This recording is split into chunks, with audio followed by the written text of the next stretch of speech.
யுத்தம், இது கர்த்தரின் யுத்தம், நித்தம் அவர் எனக்காய் செய்வார். ஆண்டவராகிய இயேசு கிறிஸ்துவின் வெளியேறப்பட்ட நாமத்தினாலே உங்கள் யாவருக்கும் என் அன்பின் ஸ்தோத்திரத்தை இந்த காலை வேளையிலே உங்களுக்கு தெரியப்படுத்துகிறேன். 1 சாமுவேலின் புஸ்தகம் 17ஆம் அதிகாரம் 47வது வசனத்திலே வாசிக்கிறேன். கர்த்தர் பட்டயத்தினாலும் ஈட்டியினாலும் ரட்சிக்கிறவர் அல்ல என்று இந்த ஜனக்கூட்டமெல்லாம் அறிந்து கொள்ளும். யுத்தம் கர்த்தருடையது, அவர் உங்களை எங்கள் கையில் ஒப்பு கொடுப்பார் என்றான் என்று சொல்லி நான் பார்க்கிறேன். கிறிஸ்துவுக்குள் அன்பான தேவனுடைய பிள்ளைகளை, இந்த உலகத்தில் வாழ்ந்து கொண்டிருக்கிறதான ஒவ்வொரு தேவனுடைய பிள்ளைகளுடைய வாழ்க்கையிலும் சத்ருவானவன் செயல்படுவதற்கு ஆரம்பிக்கிறதான பொழுது, அல்லது சத்ருவானவன் மேற்கொள்ளும்படியாக அவன் எத்தனிக்கிறதான பொழுது, அநேக நேரங்களில் நாம் சிந்திக்கலாம், இந்த சத்ருவானவன் எப்படி என்று நீங்கள் கேட்கலாம். ஒருவேளை அவன் எப்படிப்பட்ட ரூபத்திலும் கடந்து வந்து உங்களை மேற்கொள்வதற்கு அவன் எத்தனிக்கலாம். நீங்கள் வேலை செய்கிற ஸ்தலமாக இருக்கலாம், அல்லது படிக்கிற பிள்ளைகள் தங்களுடைய பாடசாலையாக இருக்கலாம். எந்த இடமானாலும் சரி, சத்ருவானவன் பல விதங்களிலும் தம்முடைய பிள்ளைகளை மேற்கொள்ளும்படியாக அவன் யோசித்து கொண்டே இருப்பான். அது நிமித்தமாக நாம் ஒரு நாளும் மனம் சோர்ந்து போய்விடக்கூடாது. பார்க்கிற இஸ்ரவேல் ஜனங்கள் எகிப்திலிருந்து புறப்பட்ட போது ஒரு ஜெய கம்பீரம் அது அவர்களுக்கு நீடிக்காத ஒன்றாய் காணப்பட்டது. காரணம், முன்னால் செங்கடல், திரும்பி பார்த்தால் பார்வோனும் அவன் சேனையும் பட்டயத்தோடும் வில்லுகளோடும். ஜனங்கள் இந்த பார்த்த உடனே அவர்கள் சோர்ந்து போகிறார்கள்.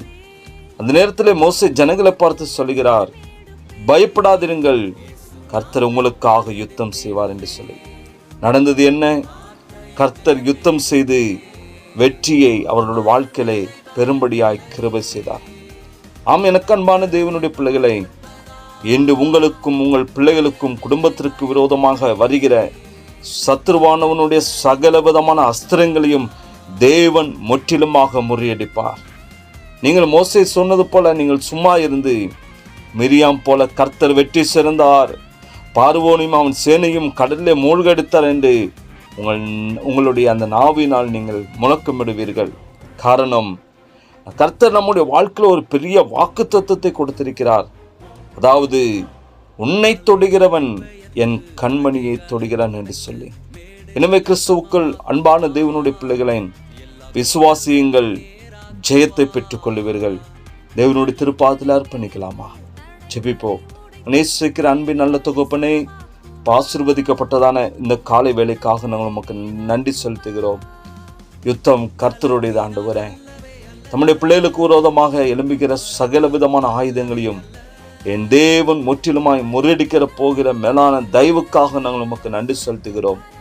வார்த்தையை கேட்டு கொண்டிருக்கிற ஒவ்வொருடைய வாழ்க்கையிலும் பலவிதமான எதிர்ப்புகளையும் பிரச்சனைகளையும் இதுபோல பிசாசானவன் கொண்டு வருகிறதானே யுத்தங்களையும் சந்தித்து கொண்டிருக்கிற ஒவ்வொருடைய வாழ்க்கையிலும் என் தேவனில் ஜெயத்தை கொடுக்க நீர் போதுமானவராக இருக்கிறபடி நமக்கு நன்றி செலுத்துகிறோம். தம்முடைய பிள்ளையுடைய வாழ்க்கையில என் தேவன் பெரியவராக இருக்கிறேன், அதுக்காக நாங்கள் உமக்கு நன்றி செலுத்துகிறோம். தாங்கள் எதிர்கொள்கிற அந்த பிரச்சனையை காட்டிலும் ஒரு வல்லமை நிறைந்தவர், ஒரு மகிமை நிறைந்தவர், ஒரு பெரியவர் என்னோடு கூட இருக்கிறார் என்கிறதான அந்த விசுவாசத்தையும் நம்பிக்கையும் என் தேவன் தம்முடைய பிள்ளைகளுடைய வாழ்க்கையில கர்த்தர் கொடுப்பீராக.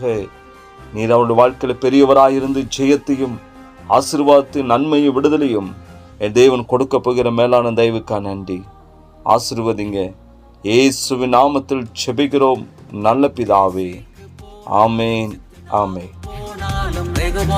தந்திடுவார், ஜீவநதியாக பாயச் செய்வார். இயேசுவுக்கு போனாலும் சித்தனாவும் போனாலும் ரெகோபோத்தை தந்திடுவார், ஜீவநதியாக பாயச் செய்வார்.